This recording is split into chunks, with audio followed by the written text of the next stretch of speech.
Assalamualaikum warahmatullahi wabarakatuh. Selamat malam, selamat malam kepada dosen pengampu saya, yaitu Bapak Ariulfa STMSC, dan juga kepada teman-teman saya. Perkenalkan, saya Vivi Lydia Rahmi dengan NIM 22136099. Pada kesempatan kali ini, saya akan mempresentasikan materi mengenai ilmu ukur tanah. Baiklah, saya akan membagikan materi saya, yaitu mengenai ilmu ukur tanah.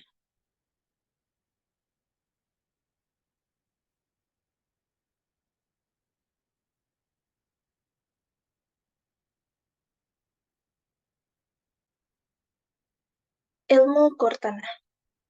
Pertama, pengukuran tanah. Pengukuran didefinisikan sebagai seni penentuan posisi relatif pada, di atas, atau di bawah permukaan bumi. Berkenan dengan pengukuran jarak-jarak, sudut-sudut, arah-arah, baik vertikal maupun horizontal. Seorang yang melakukan pekerjaan pengukuran ini dinamakan dengan surveyor. Tujuan pengukuran antara lain untuk menghasilkan ukuran-ukuran dan kontur permukaan tanah, misalnya untuk persiapan gambar ataupun rencana, baik pada peta, menarik garis batas tanah, mengukur luasan dan volume tanah, dan memilih tempat yang cocok untuk suatu proyek rekayasa.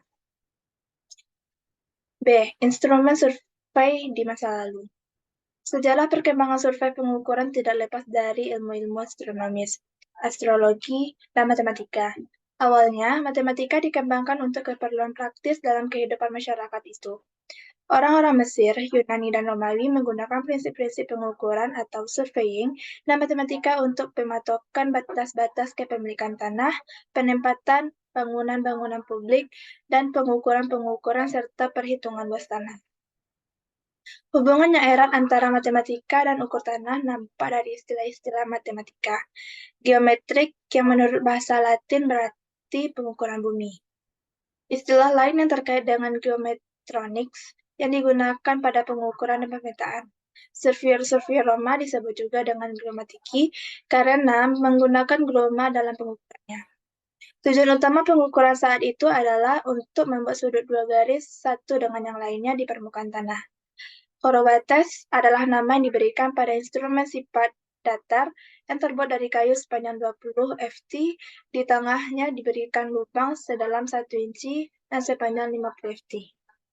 Berikut ini adalah gambar-gambar pada zaman dulu. Yang pertama yaitu gloma, gambar kedua yaitu circulum ferentor, yang ketiga adalah teodolit besar, dan gambar keempat adalah teodolit pertama. Transit atau teodolit adalah instrumen yang digunakan untuk mengukur sudut-sudut horizontal dan vertikal. Teodolit ditemukan oleh Roemer, seorang astronom Denmark, pada tahun 1690. Sekitar seabad kemudian, instrumen astronomi itu digunakan untuk keperluan survei.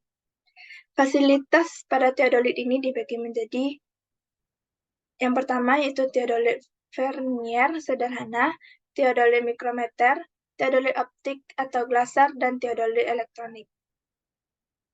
C. Klasifikasi survei. Pengklasifikasian survei tidak bersifat mutlak. Mungkin ada beberapa perbedaan-perbedaan objek dan prosedur yang saling tumpang tindih. Secara garis besar, survei dibedakan berdasarkan yang pertama yaitu akurasi yang diinginkan, yang kedua adalah metode penentuan posisi, yang ketiga adalah instrumen yang digunakan, yang keempat adalah tujuan survei, dan yang kelima adalah tempat pengukuran. A. Survei atas dasar akurasi. Yang pertama yaitu survei planimetris. Survei yang berasumsi bahwa permukaan bumi mendatar atau tidak melengkung. Kenyataannya, permukaan bumi itu adalah melengkung. Yang kedua adalah survei geodetis. Survei ini memperhitungkan bentuk bumi yang melengkung dan melakukan pengukuran jarak-jarak dan sudut-sudut ketinggian. B. Survei atas dasar metode penentuan posisi. Metode penentuan posisi titik di permukaan bumi dibedakan antara terestris dan eksterestris. Metode terestris dilakukan berdasarkan pengukuran dan pengamatan yang semuanya dilakukan di permukaan bumi. Yang kedua adalah metode ekstraterestris. Dilakukan berdasarkan pengukuran dan pengamatan yang dilakukan ke objek atau benda angkasa, baik yang alamiah, yang seperti bulan, bintang, maupun kuasar, maupun yang buatan seperti satelit. C. Survei atas dasar instrumen. Yang pertama adalah survei chain. Survei ini dilakukan pada luasan yang sempit, terbuka, dan pekerjaan lapangannya hanya dilakukan dengan pengukuran-pengukuran linear, yaitu jarak-jarak dengan alat meteran. Yang kedua, survei traverser. Istilah traverser digunakan untuk pengukuran yang melibatkan pengukuran jarak-jarak dengan meteran atau chain, arah-arah dan sudut-sudut dengan kompas ataupun teodolit. Yang ketiga adalah survei tasimetri. Istilah ini digunakan untuk survei-survei yang menggunakan metode pengukuran jarak-jarak horizontal dan vertikal dengan pengamatan rambu melalui teodolit berteleskop khusus yang dilengkapi benang-benang stadia dan lensa-lensa analitis. Yang keempat adalah survei penyipat datar atau disebut juga dengan leveling. Istilah ini digunakan untuk survei pengukuran ketinggian vertikal relatif titik-titik dengan suatu sifat datar, atau waterpath dan rambu. Planning tabling. Istilah ini digunakan untuk pengukuran grafis yang dilakukan secara serentak antara pekerja lapangan dan plotting. Klinometer atau alat ukur lereng bersama pentabel ini digunakan untuk pengeplotan garis-garis kontur. Survei triangulasi. Jika akan dilakukan pengembangan wilayah, survei triangulasi ini diadakan. Wilayah itu dibagi menjadi jaringan segitiga-segitiga. Yang keempat adalah survei atas dasar tujuan. Pada survei atas dasar tujuan ini dibagi juga menjadi beberapa survei. Yang pertama adalah survei rekayasa, yang kedua adalah survei pertahanan, yang ketiga adalah survei geologi, yang keempat survei geografi, yang kelima survei tambang, yang keenam survei arkeogeologi, dan yang ketujuh adalah survei rute. Yang kelima, survei atas dasar tempat. Survei atas dasar tempat ini dibagi juga menjadi beberapa. Yang pertama adalah survei tanah, yang kedua adalah survei hidrografi, yang keempat adalah survei bawah tanah, dan yang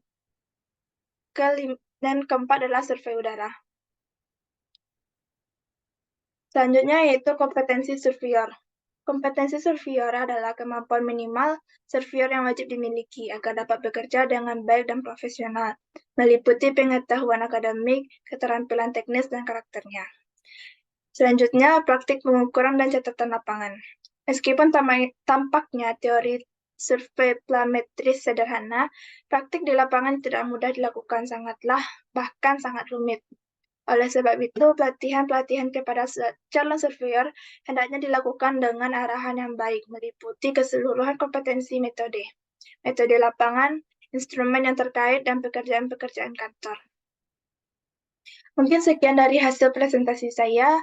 Apabila ada kesalahan, mohon dimaafkan. Wabillahi taufiq wal hidayah. Assalamualaikum warahmatullahi wabarakatuh.